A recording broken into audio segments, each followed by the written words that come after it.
Jan&Jonmas, day three. Day three. And today, what's it going to be? Track 3 is the month of January.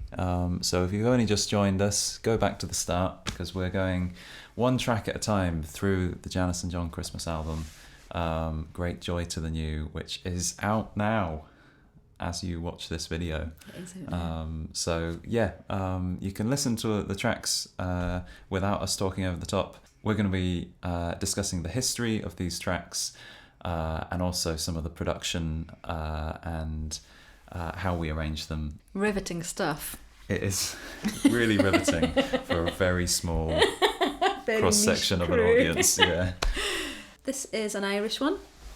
Yeah, supposedly. Paddy Tunney was our source for this. I think a few other singers have done it. It's a really popular song. So, who is Paddy Tunney? He's a brilliant Irish singer. Comes from a long family.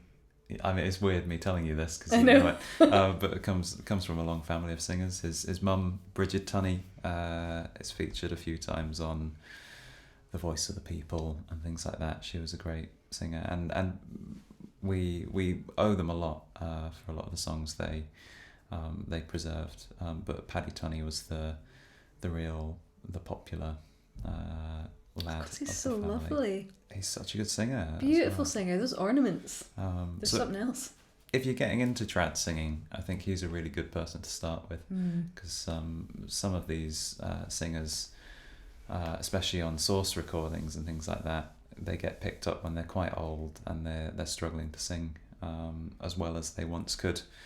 So it can be a bit of a bit difficult listening to them sometimes. I haven't actually told you this, but the reason I bought In the Month of January to you was because I really liked Paddy's Green Shamrock Shore at the time. It's a great song. And it has the same melody or some very similar melodies.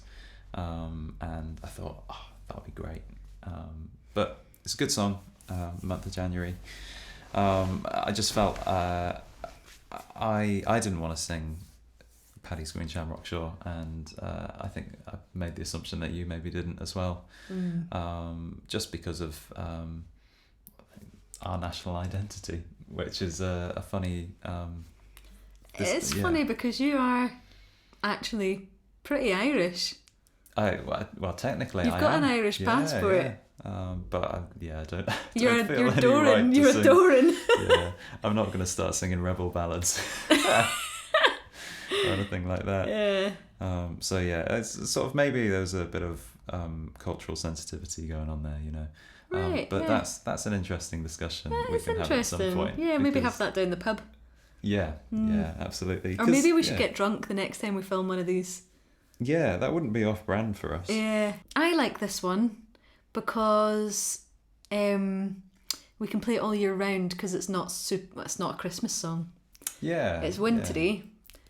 It's like a bit wintry, but it's not in your face wintry. Yeah, yes. I think the fact that it's in winter is important to the narrative.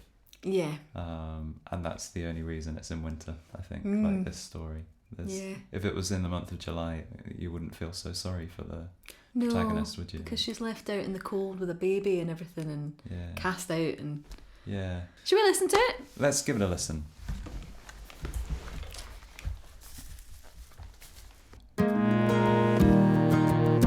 So,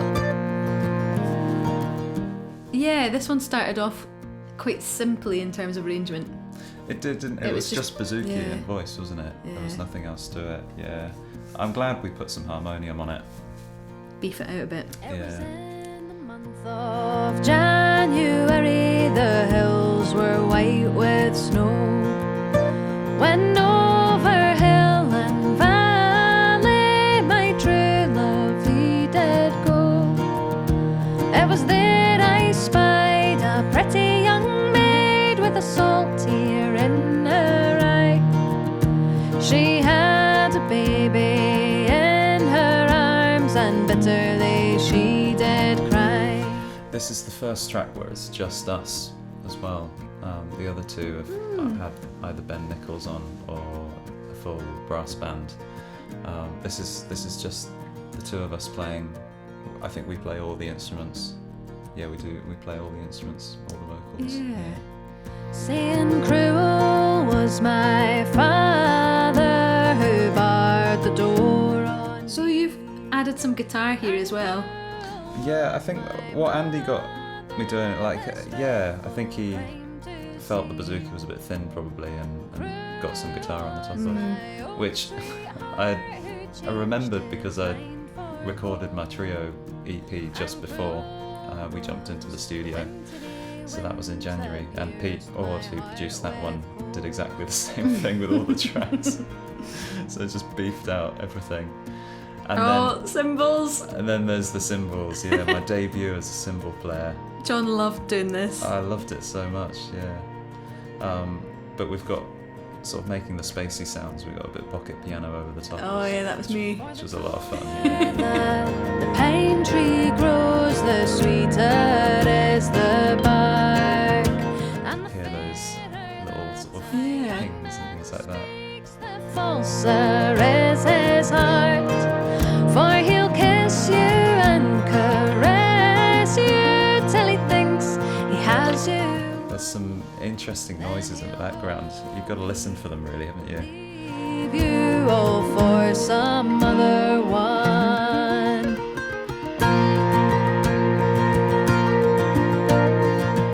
There's kind of like the odd crackle, and it's deliberate. Andy had that kind of, I assumed he'd made it, but I think he actually bought it. Like it's like a cigarette box with like a speaker on inside it, Alright. and a microphone at the other end of the lead, and you'd sort of put things up close to it and rustle it about. There's a lot of things that happened in the recording process that I wasn't aware of because I had like a flu and I spent a lot of time sleeping while John was hitting cymbals and stuff. I think, yeah, for a solid 2 days we were a little bit bored while Janice was recovering. We were just making any noises we could. So. Yeah. But it did give us a lot of time to sort of nail the accompaniment on these tracks before you came in and sang it, really. And the beauty of a false young man too soon will fade away. Yeah, I'm fond of that one actually. I think it's a slightly different approach to a lot of other people who've done the month of January before. And I don't know, I think we made it seem quite upbeat for such a sad song. Yeah, sad story. But I think that it helps that despite the kind of driving rhythm, I felt like you could still deliver the words without sacrificing anything. Oh, thank you. Which was nice. That's nice. I feel like we got away with it. I think once you told me that everything I sing sounds sad. Oh, that's good. Yeah.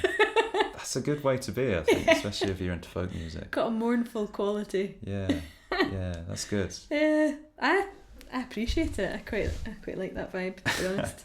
Well, it's much better than everything sounding happy. We have the problem sometimes where we can overcomplicate things at times. Yeah. And I really love it when we don't do that and it just works. Yeah, I think we played to our strengths in that one a lot. It was a nice easy track to get done. Yeah.